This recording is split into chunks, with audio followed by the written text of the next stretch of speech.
Hello and welcome back to Round the Table, your slow TV English class from the Meeting Point, broadcasting not only to Bilbao but throughout the world. This week's topic of conversation was choice, and in the programme today we've got a typical mistake for you which might involve looking at a little bit of grammar. We also have some not quite amazing facts, but interesting nonetheless. We have a little bit of what's the difference? And we have a new feature of why do we say that? So let's begin with a typical mistake that was made in class this week.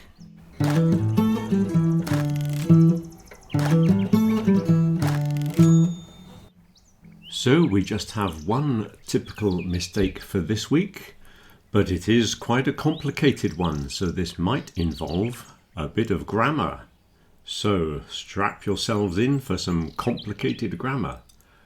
Here's a simple sentence that somebody used. He took her a photo. Now this is actually wrong. In this situation it is wrong. It should be he took a photo of her. Okay, he took a photo of her. You take a photo of somebody. Now, why is the first sentence incorrect, I hear you ask? So, to explain this, we have to look at some other sentences. So, take, for example, Fred built a house for Dave. So, Fred is the subject. A house is the object, the direct object. Dave is the indirect object. So Fred built a house for Dave. We can also use this structure. Fred built Dave a house. We can move Dave into a position after the verb. We can move that indirect object there. You see the preposition for has disappeared in the second sentence. So both these mean exactly the same. We have a choice of two different structures. Now look at this.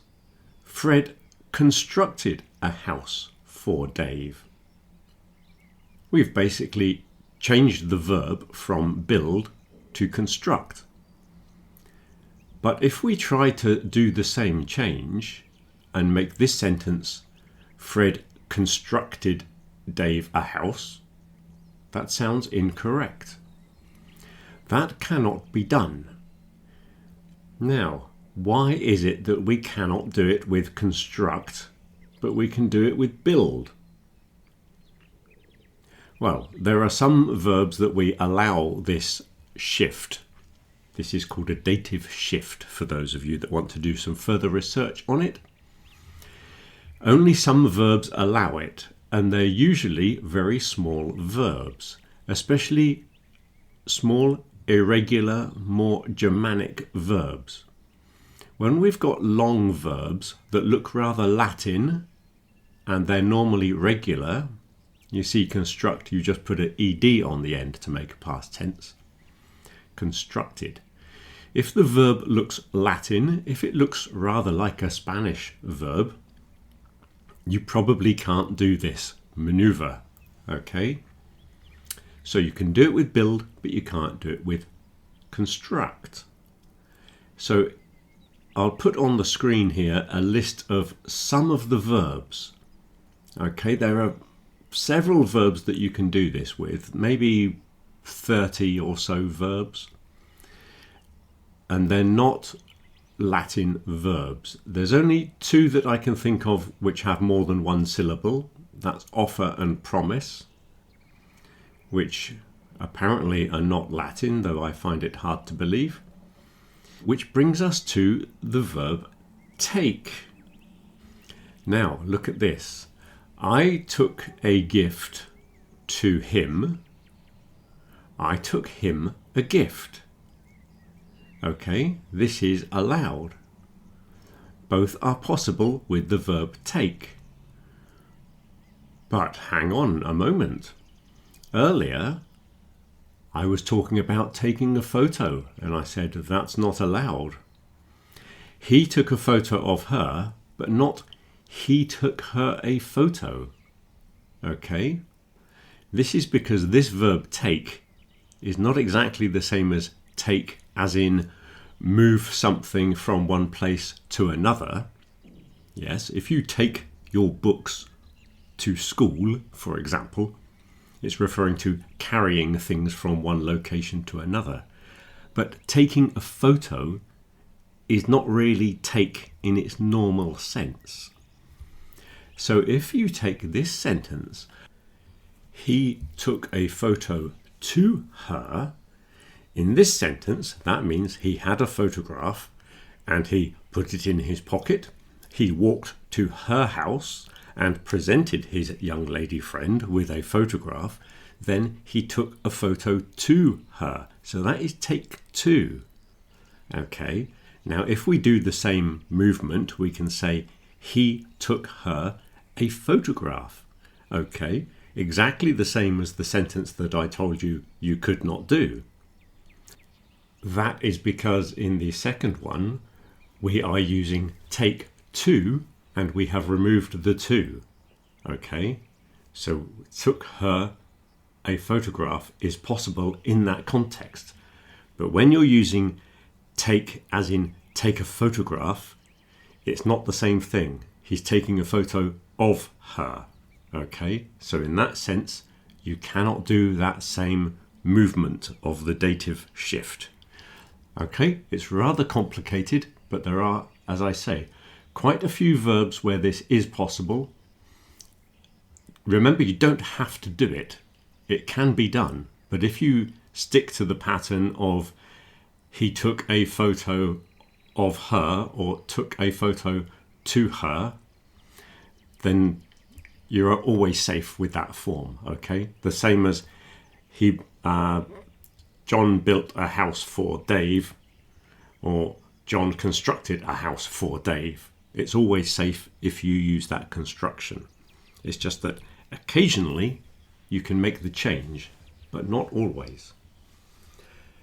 Another typical mistake that is actually the same thing is when people say, "Can you explain me?"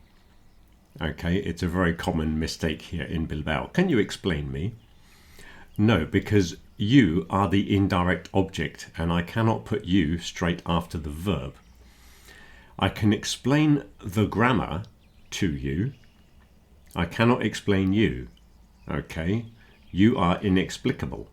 So it's basically the same problem. You explain something to somebody. You cannot explain somebody something. Okay, I cannot explain you the grammar. I have to explain the grammar to you because explain is a big, long Latin-based verb. I can show you the grammar. That's not a problem because show, you can do that change with show, but not with explain. Okay, rather a complicated grammar lesson today. Apologies for that. Now for something completely different.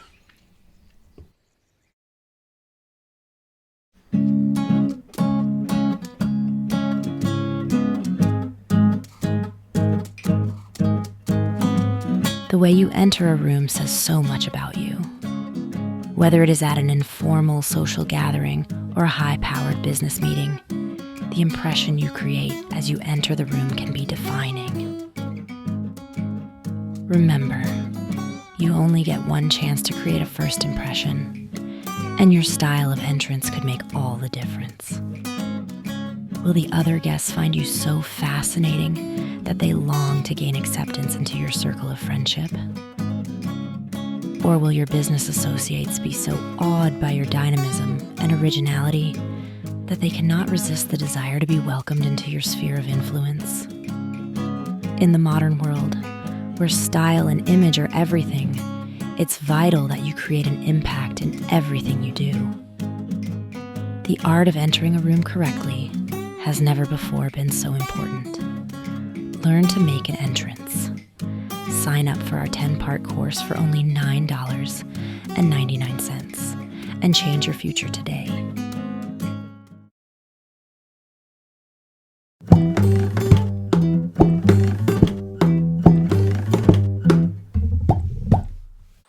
So, what is the difference between choice and election? Well, usually we would use election in political situations, when you are voting for a politician, a president or a prime minister. That is called an election. Usually the word we would use is choice. So if you go to the fruit shop, you have a choice of which apples you are going to buy. You wouldn't call that an election. So 95% of the time use the word choice. Occasionally you do hear election or elect outside of the political context, but it's really quite rare. So if you want to use elect, election, use it talking about politics. Otherwise, use the word choice. And don't forget the verb is choose. Choose, chose, chosen. And the noun is choice. Now, something else that somebody asked me in the week was the difference between it takes, when referring to time, and it lasts. Well, it takes would normally be used to talk about how long it takes you to do something, whereas it lasts is talking about the time that something continues or something exists. So it takes time to do something. So I can say it takes me 20 minutes to walk to the office. Okay? It takes me 20 minutes. Now I put me in that sentence. Sometimes you don't need to put the person involved. You could just say it takes 20 minutes to walk to the office if it was the same for everybody. Okay? Now imagine you are talking about how long it takes to drive to Madrid, for example. We could say it's going to be the same for everybody. So you would say it takes 6 hours to drive to Madrid. I wouldn't have to say it takes me, because how long it takes me is not any different to anybody else. But if we're talking about reading a book, for example, and I can say I read, what was that last book I read? The Importance of Being Earnest. Okay, it only took me an afternoon. I read it fairly quickly. Maybe it would take another person a different amount of time, but it took me one afternoon to read the book. So sometimes we put the person who's doing it in there, in the sentence. It lasts. Now you might refer to this as the duration of a film. So the film lasts 2 hours. So how long something is continuing or how long it exists for. So I could differentiate between it takes me 1 hour to make a cake. Okay, it takes 1 hour to make a cake, but the cake lasts 2 days. The cake is only in existence for 2 days before somebody eats it. So that's the difference between it takes and it lasts. Takes is for you to do something. Lasts is how long it continues or how long it exists. And that is your What's the Difference for this week.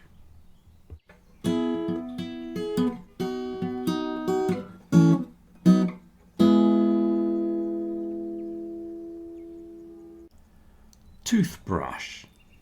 Why do we call it a toothbrush? Surely teeth brush would be more appropriate. Unless you only have one tooth to clean, it should be a teeth brush, surely. And now it's time to welcome our celebrity guest speaker. Hi, Richard. How are you? I'm very well, thank you. So good of you to join us again to read this week's monologue. It's great to be invited back after what seems to be another fascinating week of discussions at the meeting point. Yes, it did get a bit deep and philosophical at times, and I'm sure the listeners are looking forward to hearing this week's text. Okay, let's begin.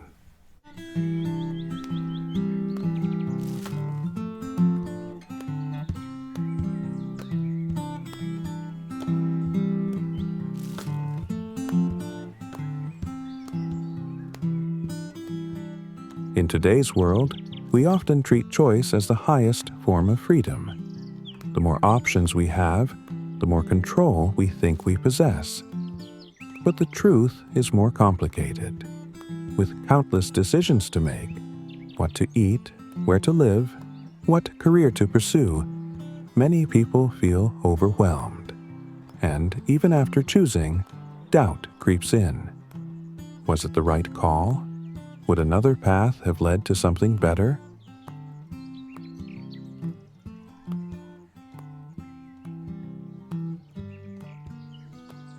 Our minds aren't naturally equipped to handle this constant pressure. What we call free will is often shaped by forces we don't fully understand. Our upbringing, our environment, our biology. Our thoughts and preferences are influenced long before we're even aware of them. It feels like we're choosing, but in many cases, we're simply following a path that's already been laid out by past experiences and unconscious patterns.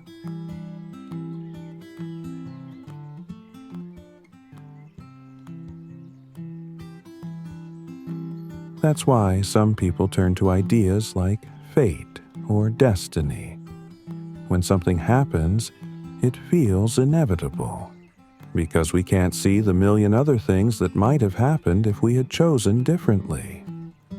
The outcomes we live with seem natural simply because they're the ones that occurred.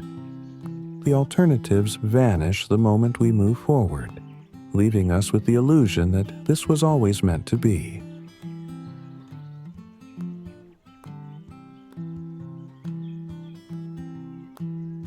What's more, every small decision we make, what time we wake up, who we speak to, what we buy, nudges our future in one direction or another. Most of these choices seem minor, even forgettable, yet they accumulate. They form patterns. And once a pattern sets in, it becomes harder to break.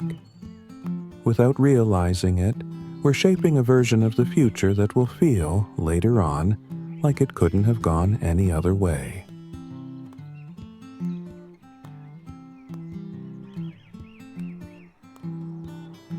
On top of that, we're not choosing in a vacuum. Advertising, design, and marketing are carefully constructed to influence our behavior.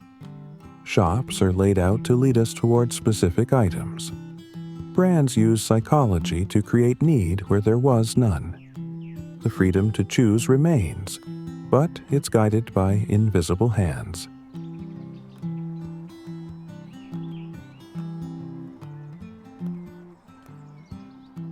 And, ironically, though we now have more food, more options, more convenience, many people are more stressed, more unhealthy, and less satisfied. So, how much control do we really have? Perhaps less than we imagine. But by becoming aware of the forces around us, we can start to navigate them more thoughtfully, and maybe begin to make decisions that truly reflect who we want to become.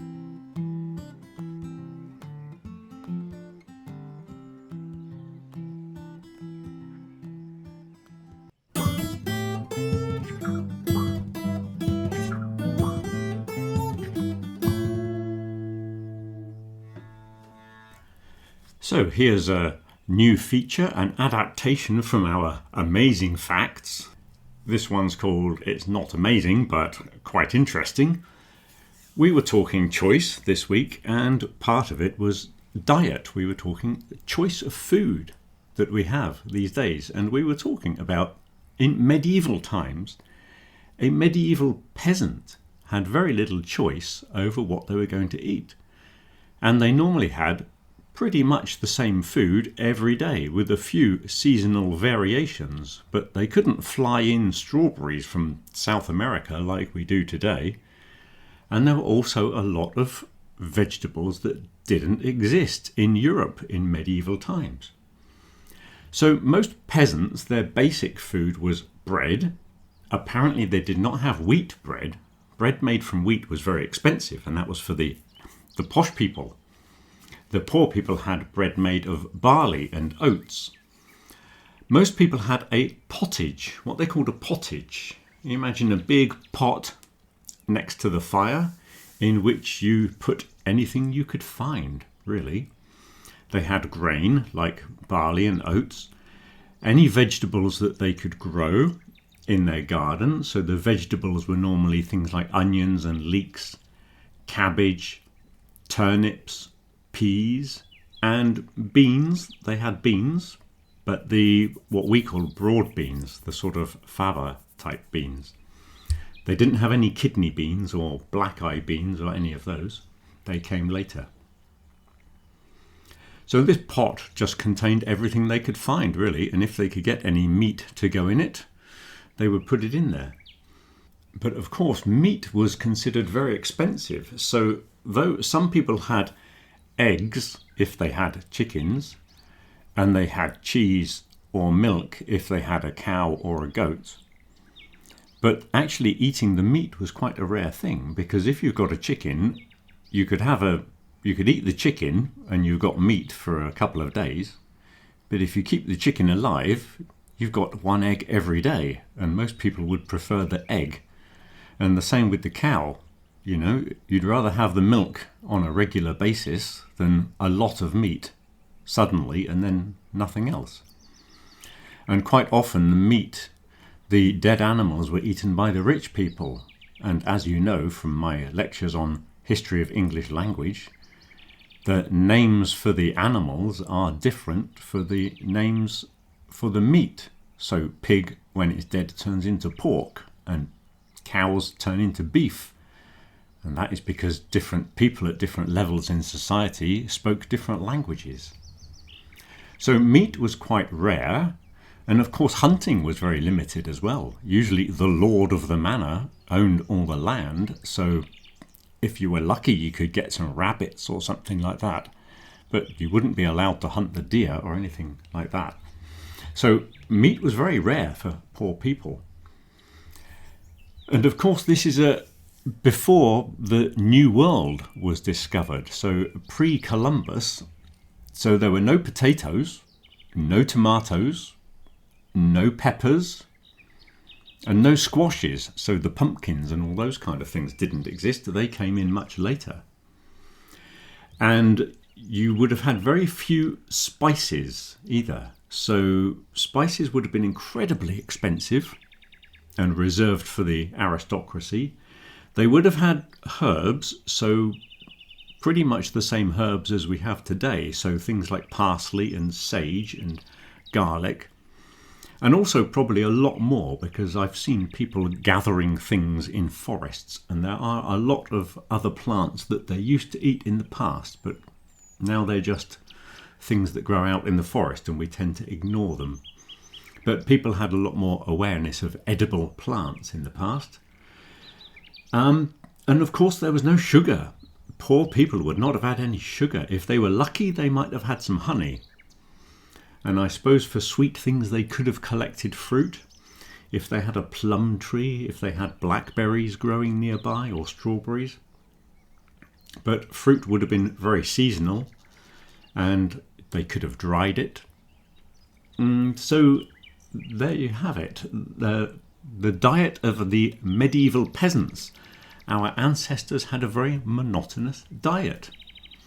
And if you were a rich person, I have a book on the banquets that were served in Hampton Court Palace. And when the king had visitors, they displayed a huge array of different foods. They put out hundreds of different dishes for the guests to choose from. And this was just a display of wealth, saying that I'm the king, I can offer choice. And poor people did not have choice. It was a very exclusive thing in society. So, choice is something that we have today, but in the past, there was very little choice.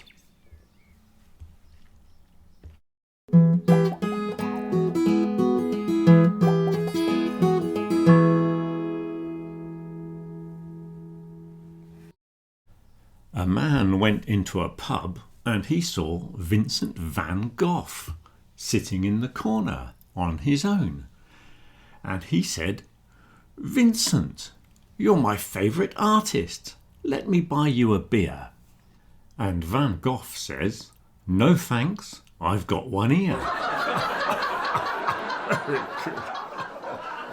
This joke is based on the fact that when people say the word here, H-E-R-E, they quite often drop the H and they say ear, which sounds exactly the same as ear, E-A-R. So when Van Gogh says I've got one ear, it could mean I've got one here or I've got one ear. Well, that's all we have time for again this week. I'll give you a resume of our wonderful quiz evening next week. The topic next week is senses. We'll be talking about different human senses and some of the senses animals have as well, which looks to be a fascinating conversation as usual. So if I don't see you through the week, tune in next week for another very interesting Round the Table. Have a good week. Till next week.